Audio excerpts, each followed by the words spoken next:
Hello, everybody. Welcome to a new episode of the Dissenter. I'm your host, as always, Ricardo Lopes, and today I'm joined by Dr. Mark Coeckelbergh. He is Professor of Philosophy of Media and Technology at the Department of Philosophy at the University of Vienna.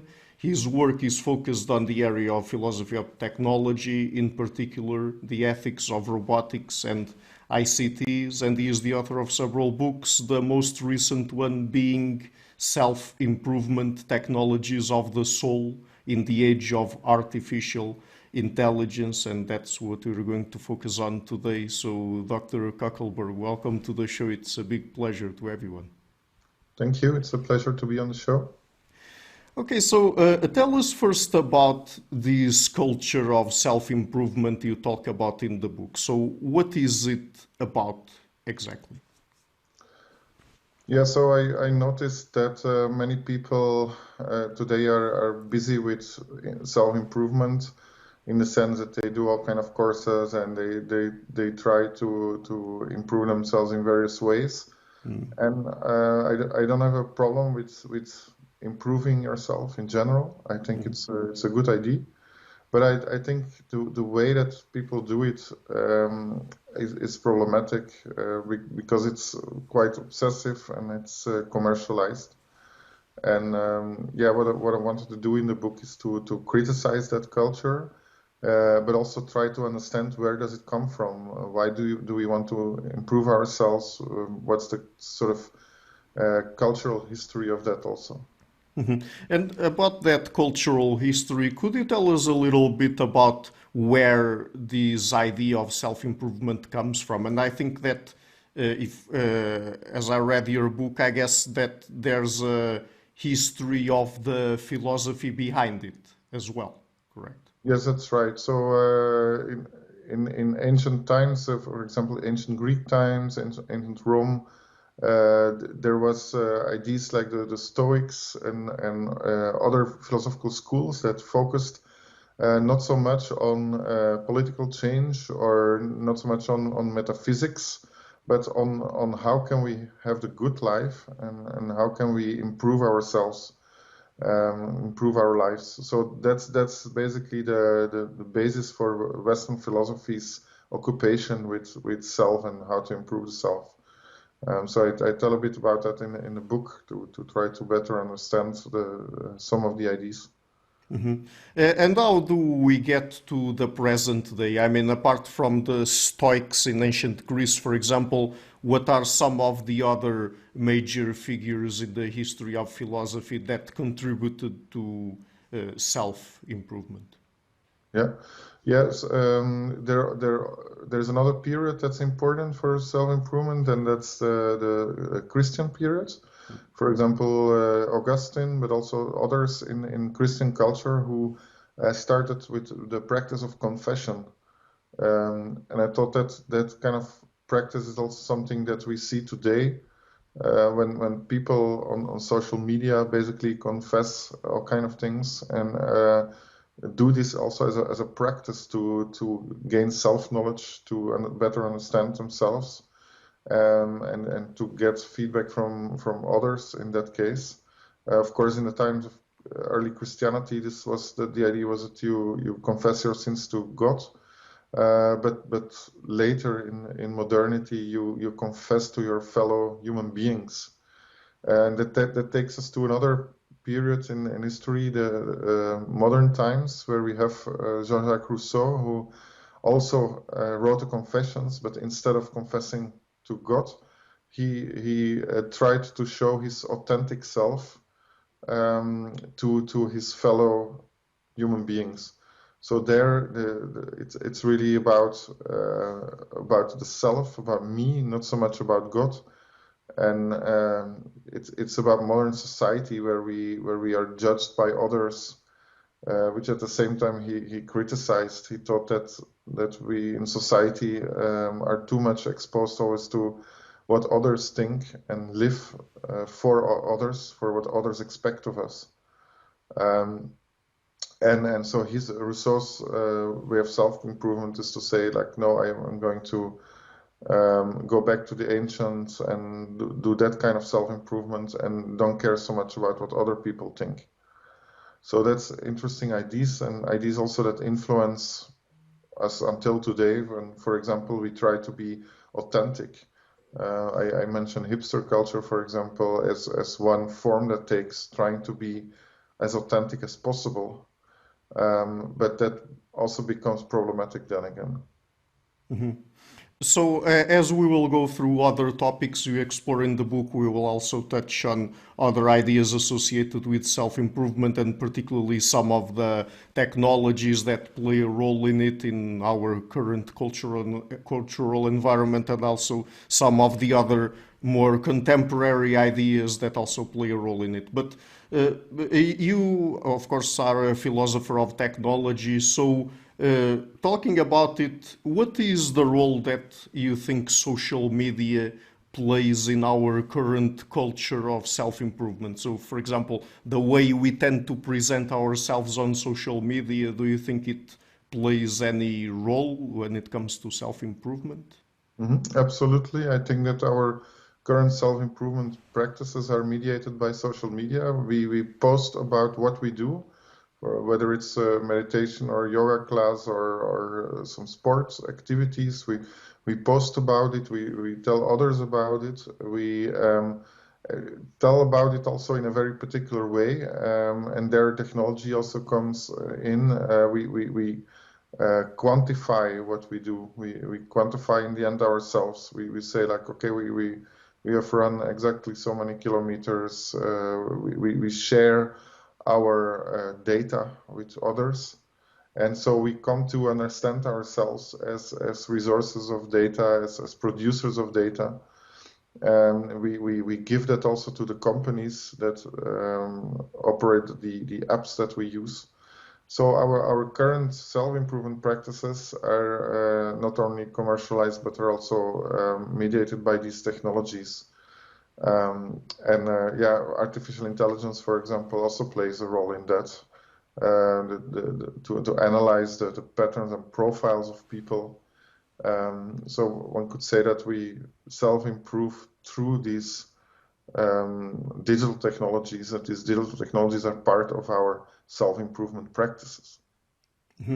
But some of these might be a little bit deceptive or misleading, right? Because the way we tend to present ourselves on social media, I mean, most people, what they do is that they present more of their positive side, or what is considered at least normatively positive in their societies, and they sort of exclude the rest, correct? That's right. And a main reason for that is that self-improvement is seen today from a perfectionist point of view. We are told that we are not good enough, that we have to improve ourselves. And not only that, we are also told that we have to be perfect. And this creates, of course, a lot of pressure on people, also psychological pressure. And so what we do is try to present ourselves to others as perfect as possible. So that's the reason why. So it's that culture of perfection and self-improvement that drives us to do that. But as I said, it's problematic because it puts pressure on people. It makes people feel like they're not good enough, and they start doing self-improvement practices in an obsessive way to still try to adhere to the ideal.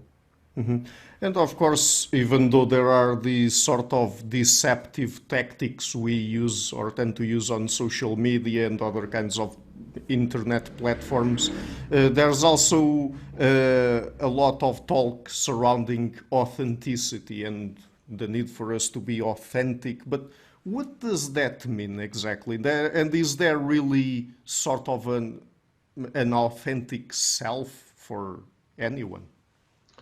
Yeah, good question.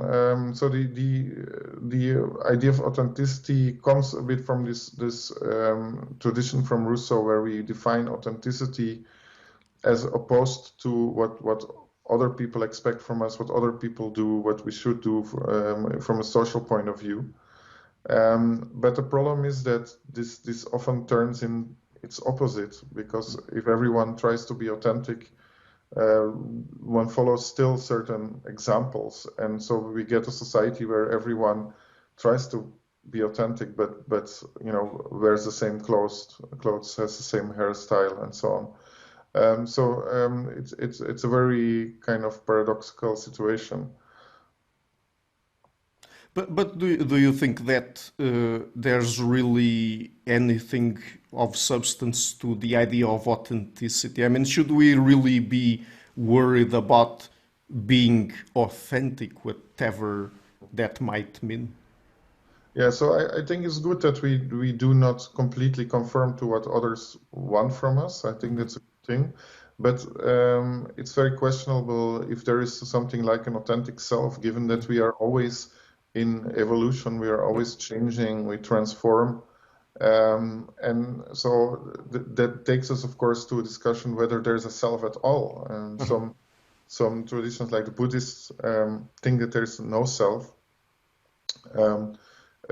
Even if we think that there is a self, it's good to understand that self in a more fluid way and in a changing way, and also, as I argue in the book, in a more relational way, right? So what we are is inevitably shaped by others, in the sense that we are raised by others, we are raised in a certain culture, and we also operate in a particular social environment.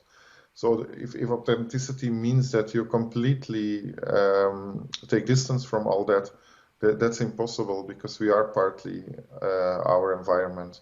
Of course, within that, we can try to make our choices, but what means our choices and our lives, I think, will always be shaped in relation to others, to the social environment. So that's about social media. In the book, you also talk about practices that you label under the term of spiritual narcissism, like yoga, meditation, mindfulness. Why is it that you use this term, and why is it that you think that these kinds of practices are or can be a form of narcissism? Yeah, I think these practices are not necessarily narcissistic. I think they can be quite the opposite, and the context, the original worldviews and religions that they come from do not recommend these practices as practices to empower the ego, or practices to be self-centered. But the problem is that if you combine them with our modern individualistic culture and more narcissistic tendencies in that culture, is that there's a danger that they are used just to focus on oneself and not care about others. And so what I worry about is that we have entire generations then that are so busy with themselves, working on themselves, but that they neglect the needs from others, that they neglect the more political questions. I'm not saying everyone is doing that. I'm not saying that it's necessarily so, but I point to the danger that is definitely there. So I think self-improvement only makes sense if it's connected to the social and the political, and if it's not, then it can become very narcissistic.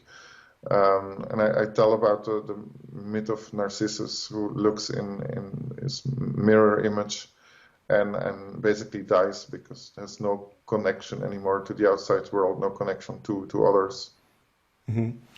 So earlier, when I asked you about some of the philosophical history behind the idea of self-improvement, you mentioned the Stoics. And currently, there's a sort of neo-Stoic movement. I mean, there are many people out there now looking at classical Stoic tests and following some supposedly Stoic lessons to try to apply in their own personal lives. Why do you think that Stoicism has become so popular recently?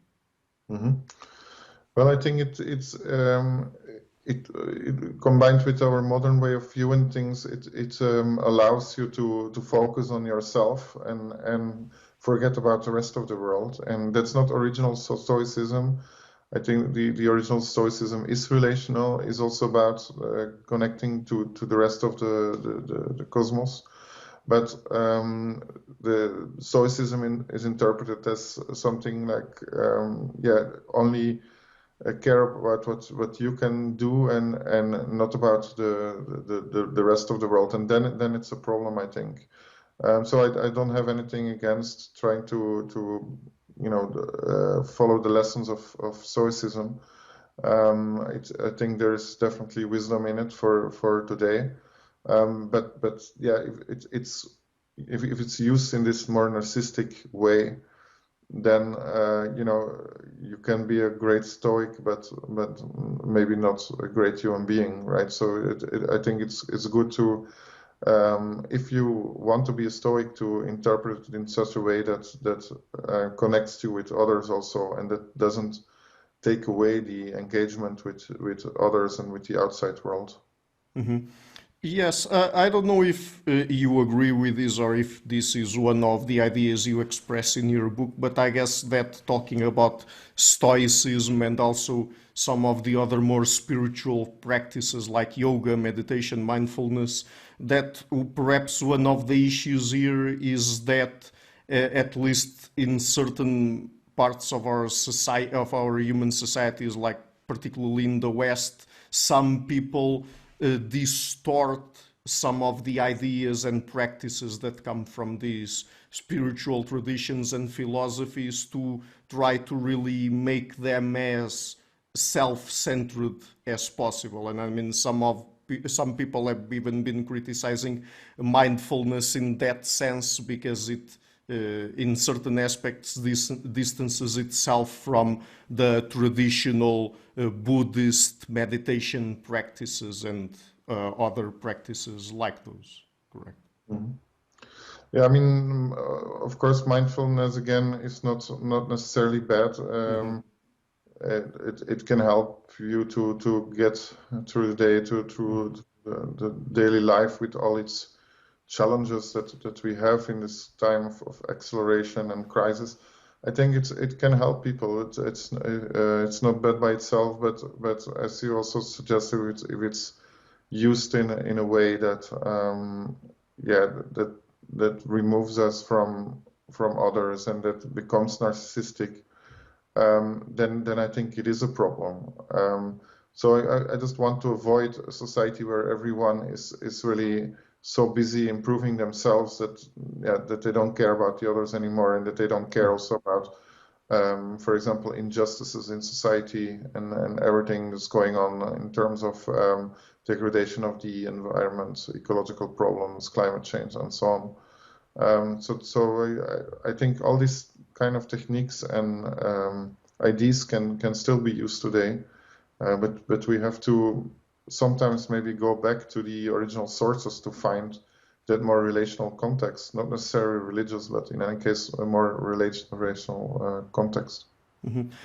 Also because some of the problems that this culture of self-improvement supposedly tries to tackle, many of them affect, of course, individual people, but they have a sort of more political and socioeconomic side to them. And I mean, it's really more of a collective phenomenon, and individual people cannot really do much about it, and some of these problems really have to be addressed on a broader scale, on a more political and socioeconomic scale. And I guess that if we try to put all the emphasis on, for example, personal responsibility, some people by themselves really cannot do much to tackle the issues they're dealing with, and perhaps we are putting too much pressure on individuals to really try to solve those problems by themselves, and that can lead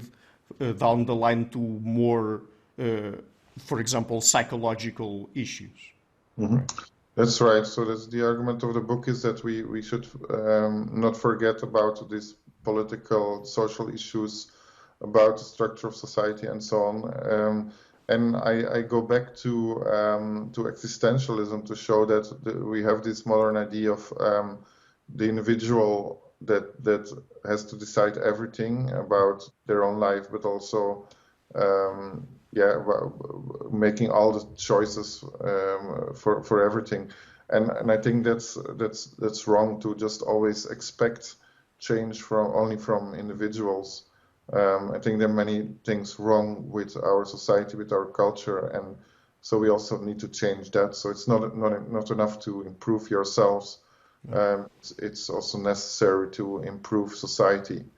And so that's why I go more this political direction, saying like, the opposite of this narcissistic culture of self-improvement and this existentialist burden of responsibility on the individual. The opposite of all that is to say like, well, we should try to also respond to others. We should be more relational. We should also try to change society. And to expect that from an individual is too much. We should work together to do that. And do you think that, because I mentioned some psychological problems that might lead to, do you think that perhaps some of the issues in terms of mental health we're seeing in our contemporary societies, like depression, and in the extreme case it can even lead to suicide, might be, at least to some extent, a product of these focus on individuals and on self-improvement? Mm-hmm. Absolutely, because we focus so much on the individual, it's then always the individual who has to solve everything, and an individual also cannot no longer rely on a network of a family, of community. And that was partly, there was a liberation from traditional society where one's role and one's freedom was seriously restricted by the tradition, by all the social norms and so on. But on the other hand, the price we pay for that is often mental illness, because we feel isolated with our problems. We feel the pressure of society without the support of the social environment. So I think we need to change that by living in a more relational way, but not only as individuals, but trying to change the way that society is organized, to give more room for the development of community, the development of all these relations that we thought are not so important anymore. And then I think we will have less that type of mental illness or that type of mental health problems, because people are better supported and don't have to rely always on a therapist when it's already too late, but get support by the relational network they are embedded in. So I think that's a challenge, of course. At the same time, we don't want to go back to traditional society. So I don't say it's easy, but I think the solution to the problems lies there, and not just in individual therapy. Mm-hmm. So at a certain point in the book, you also make the case that self-improvement can sometimes be a means of class signaling. So could you explain that? Can self-improvement sometimes serve as a sort of classist idea? Yeah, it can be, in the sense that in order to be busy with yourself, to improve yourself, you have to have the time for it. So if you have to work all the time, if you are in an exploitative capitalist system and so on, there might be actually no time to self-improve, or only self-improve in order to serve the system. What I see is that people who do a lot of self-improvement are often those people who have more time for it, so are of a certain socioeconomic background. And that has a long tradition also, because if you look at the philosophy of the good life in ancient times, and even the ideas about democracy and so on, often these philosophers, they were giving advice about good life to students who are well off, who were part of the ruling class, or part of the middle class at least. And I think that hasn't changed that much today. We we still see that people who have the time for it, who have the privileged position to work on themselves, do so, whereas others don't, or not so much. So I think that's an important aspect to realize that all this self-improvement is also has this socioeconomic aspect to it. And not only that, but also in the book you talk about how sometimes we get people from the upper class telling how people should avoid certain types of technology and how they themselves can afford to not use certain types of technology. So, I mean, even though there are issues with technology, and we can also get into some more of those in a bit, there's also this form of signaling that involves not using technology, but only a few privileged people can manage to really do that. Yeah. Yeah, there's the danger that there is a split between two, a divide between two kind of groups. One that has to use the technologies all the time to try to improve themselves or use them in their work on being under surveillance. On the one hand, and on the other hand, a small group of people who basically can afford to do digital detox because they have people for that. They have people that do their social media. The people who are on the phone for them, and they have more time to enjoy life, and they don't have to do that type of self-improvement. So that's in a way the highest class, right? And not even have to self-improve anymore.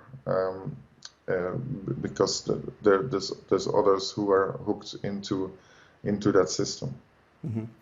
And when it comes to technology, there's also another idea you talk about in the book that you label Technosolutionism, that is using technology or more advanced technology to try to solve some issues that some of them, as we talked about, might be more collective, political, economic, and so on. And perhaps one idea associated with that is transhumanism, correct? I mean, the idea of really becoming, for example, cyborgs or changing aspects of our body or our brains, for example, to improve, again, for self-improvement and particularly in this case of self-enhancement, correct? Yeah. Yeah, so when today artificial intelligence is proposed, for example, as a solution for almost everything, then that's an example, I think, of this technosolutionist thinking. Artificial intelligence is supposed to solve the problems, but the technosolutionism means that actually, technology is proposed for things that should at least also get get a social and political solution. And transhumanism is a sort of ultimate example of that, where the whole future of humanity is imagined in technological terms, where technology is seen as the only solution for all the problems, and so that really shows how much we tend to believe in technology, put all our expectations in technology. Technology becomes a kind of religion, and that's very problematic because it distracts us, I think, from the real social and political issues, and they cannot be solved only by technology. Of course, technology can contribute to them, but we also need really social and political change. We need institutional change. We need structural change to the way we organize our societies and economies. And if we don't do that, and if we always expect everything from technology, then we will have and remain with the problems that we have, or things can get worse, like climate change, for example, and other problems. So I think you've already touched a little bit on these. On the connection between this culture of self-improvement and the economic system that we have, capitalism. But could you tell us a little bit more about how do you think these two ideas connect? I mean, capitalism and self-improvement, particularly one of its more recent flavors, that is neoliberalism. Mm-hmm. Yeah, so in this neoliberalist style of capitalism, self-improvement is encouraged, but it's encouraged to in a kind of Tayloristic kind of way, meaning that it's encouraged to improve the work. So you should work on yourself in your free time, but you should work on yourself so that then capitalism can exploit you better, can benefit better from your work. And it does that already through the data you produce, for example. But it does also by, if you take care of yourself, then you're a better employee, you're a better worker, and so on. And so it kind of pretends to care about your well-being, but in fact, it only cares about the profits. So I think that's a pretty sick system that we really need to change. And yeah, I see that the kind of extreme examples of that. In the book I give the example of a box that employees of a tech firm can use to go to escape from the work, to cry, to scream. Kind of despair box, and yeah, that's for me like a typical example of the symptomatic, almost cynical way that what I call wellness capitalism works. So it wants to help us. That's what it pretends.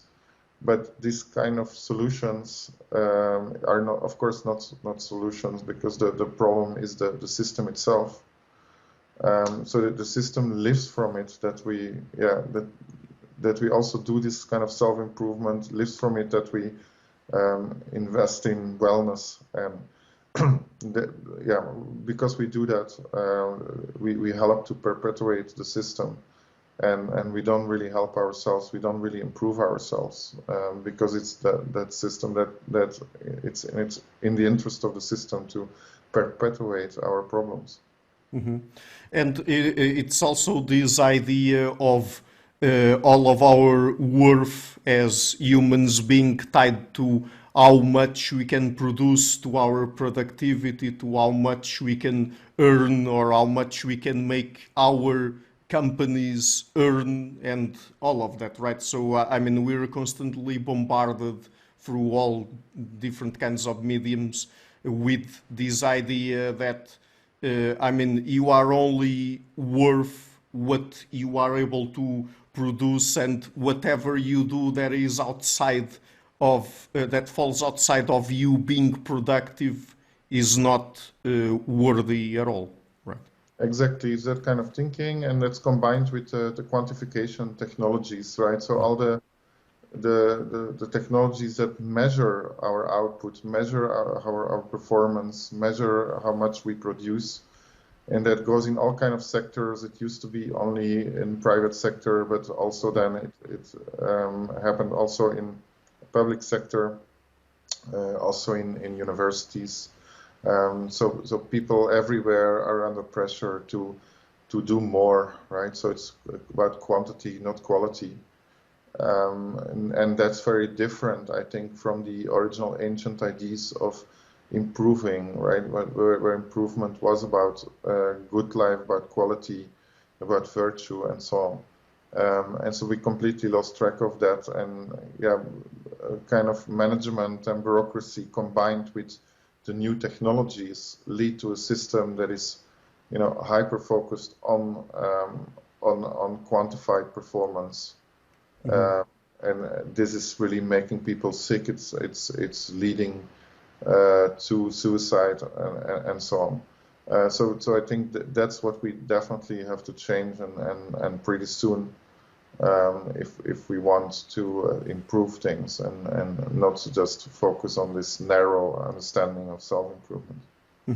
And also some of the technologies that we use nowadays, like for example smartphones and the fact that we are 24/7 connected to the internet, there's also this pressure to never fully disconnect from your job, your work, because you might get an email at, I don't know, 2 a.m. or on the weekend or even on vacation, and if you're not always thinking about it, worrying about it, and if you don't reply in 5 minutes or something like that, you're already leaving yourself behind and, I mean, supposedly being less worthy as a productive worker. Correct. That's right. So it's again, talking about the authenticity and its opposite. So we are now at a phase where it's totally others who decide, who expect and who put us under pressure to perform. I think the role of technology there is crucial. The smartphone especially has made available all kind of things for us, but especially has also bound us to our employers, our work, and it's making people addicted to the phone and at the same time measuring them, monitoring them, putting them under surveillance in various ways. I think that's what's going on, and so we are part of that. We are part of that system. We monitor ourselves, and we criticize ourselves when we're not performing enough because we get the feedback from the phone and so on. So I think what we get there is not so much a real leisure time or a real free time. There's no liberation in there. There's leisure time in the sense of the time that's used to enhance productivity, either to relax so that you can work harder or to be monitored also in your free time, to also work in your leisure time. So leisure time is no longer free time. There's no such thing anymore as free time. There's also less and less private time, right? Because the private sphere, the living room, the bedroom is increasingly colonized by the technologies linked to all these companies and the entire surveillance system. So under the banner of self-improvement, we are slowly but surely in a situation where there's no space for freedom anymore. So that's a very worrying situation because it reminds of totalitarian kind of systems, right? So there's a total surveillance and total control. So that's why I think it's so important to look more at these political aspects, which I'm also doing in other books, of course, like the political philosophy of AI, and in more recent work on AI and democracy. Mm-hmm. But I mean, you mentioned earlier, for example, that this is not really about us going back to traditional societies. For example, that's not the solution we're looking for here. But do you think we can reframe self-improvement without abandoning it altogether and reframe it in a way that is more healthy, let's say? Absolutely. I think so. The book is really not meant to be against self-improvement as such. I think the ideas from the ancients and later are basically good. They have been proven to be good also for many centuries. What is problematic is if we combine these ideas with the current technologies and with this obsessive neoliberal culture, that is a problem, and so I think we can disentangle those and we can try to do things different. But I do think that doesn't mean that we have to go back to the past or that we have to throw away the technologies.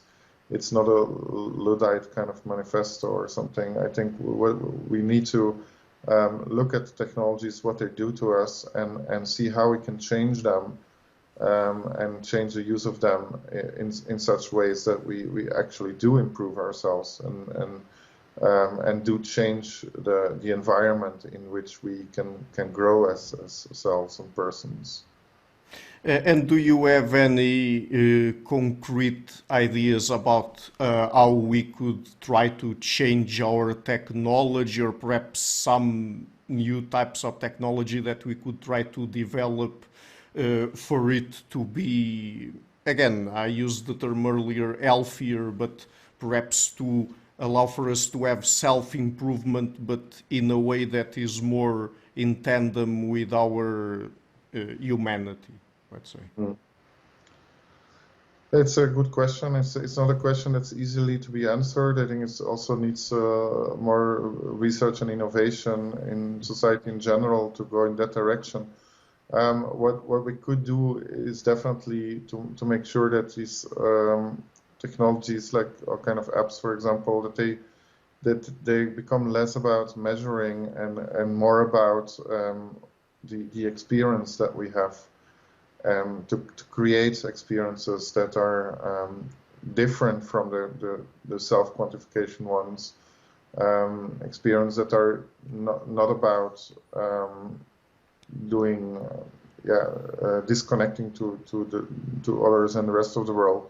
So we can imagine digital technologies that more connect us to others, which was of course originally the idea, to have real communication technologies, technology that connect us with the world. I think that's the kind of direction we should go to, and I think each sector and each everyone who's working on innovation and technologies, I think, should think about these kind of goals. And I think what I sketched in the book is mainly the negative side of that. But we need to together explore how we can change the technologies in this way. Mm-hmm.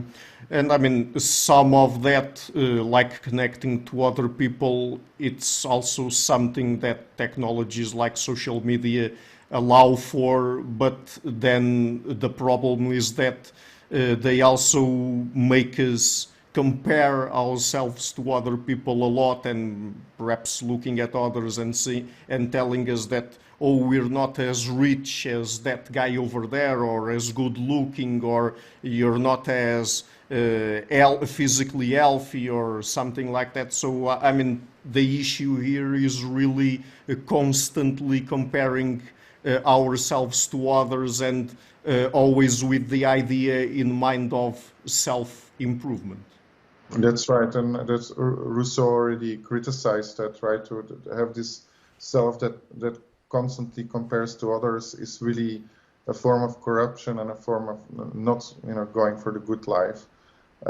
So if we can change the technologies in such a way that this comparison is not always encouraged, but that the focus is more on building quality relations with others, that would be great. So I think that gives us, this, reflecting on these traditions and these the history of ideas, I think gives us at least some idea of what kind of direction we need to go in. Recognizing that technologies themselves push us into certain directions, and so that we really need to also change the technologies and not only change society as such. Mm-hmm. Great. So the book is again Self-Improvement, Technologies of the Soul in the Age of Artificial Intelligence. There it is, the physical version, in case you're interested in buying it. And by the way, I'm leaving a link to it in the description box of the interview. And Dr. Coeckelbergh, just before we go, apart from the book, would you like to mention where people can find you and your work on the internet? Yeah, sure. So if you want to know more about all my activities, there's the site coeckelbergh.wordpress.com. There's also on Twitter at @mcoeckelbergh, and you can also find me on Facebook and LinkedIn. I'm also active in all kind of domains. So have a look at my website if you like, and yeah, I'm looking forward to connect. Okay, so thank you so much again for your time. Thank you for coming on the show, and it's been a big pleasure to talk to you. It's been a pleasure. Thank you for the interview. Hi guys, thank you for watching the interview until the end. Please do not forget to share the video, subscribe to the channel, and also leave a like. And if you like what I'm doing, please consider supporting the show on Patreon or PayPal. You can find the links in the description box of the interview. This show is brought to you by Enlights Learning and Development Done Differently. Check their website at enlights.com. I would also like to give a huge thank you to my main patrons and PayPal supporters: Perurga Larsen, Jerry Mueller, Hans Frederick Sunda, Bernardo Seixas, Olaf Alex, Jonathan Visser, Adam Kessel, Matthew Whittingbird, Arno Wolf, Tim Hollis, Eric Alenia, John Connors, Philip Force Connolly, Robert Windager, Rui Inácio, Zup, Marco Neves, Colin Holbrook, Simon Columbus, Phil Kavanagh, Michael Stormir, Samuel Andrea, Francis Ford, Tiago Nunes, Alexander Dunbauer, Fergal Cusson, Hal Herzog, Nuno Machado, Jonathan Librant, João Linhares, Stanton T, Samuel Correa, Eric Hines, Mark Smith, João Eira, Tom Hummel, Sardas France, David Sloan Wilson, Yacila Dez Araújo, Romain Roach, Diego Londoño Correa, Yannick Punter, Adana Rusmani, Charlotte Bliss, Nicole Barbaro, Adam Hunt, Pavel Ostazewski, Nelek Bach, Guy Madison, Gary G. Elman, Simon Afzal, Adrian Yeagy, Nick Golden, Paulo Tolentino, João Barbosa, Julian Price, Edward Hall, Edin Bronner, Douglas Fry, Franca Bortolotti, Gabriel Panos Cortez, Ursula Litske, Scott, Zachary Fish, Tim Duffy, Sunny Smith, John Wiseman, Morten Eichland, Dr. Bird, Daniel Friedman, William Buckner, Mau Maria, Paul Jorge Arnaud, Luke Loaki, Georgios Theophanos, Chris Williamson, Peter Wolozin, David Williams, Ruth Towell, Diogo Costa, Anton Erickson, Charles Murray, Alex Shaw, Amari Martinez, Coralie Chevalier, Pedro Bonilla, Ziegler, Bangalore Atheists, Larry D. Lee Jr., Old Herringbone, Sterry, Michael Bailey, Dan Sperber, Robert Grassis, Tom Roth, DRPMD, Igor N., Jeff McMahon, Jake Zool, Barnabas Radix, Mark Campbell, Richard Bowen, Thomas Dobner, Luke Neeson, Chris Story, and Manuel Oliveira.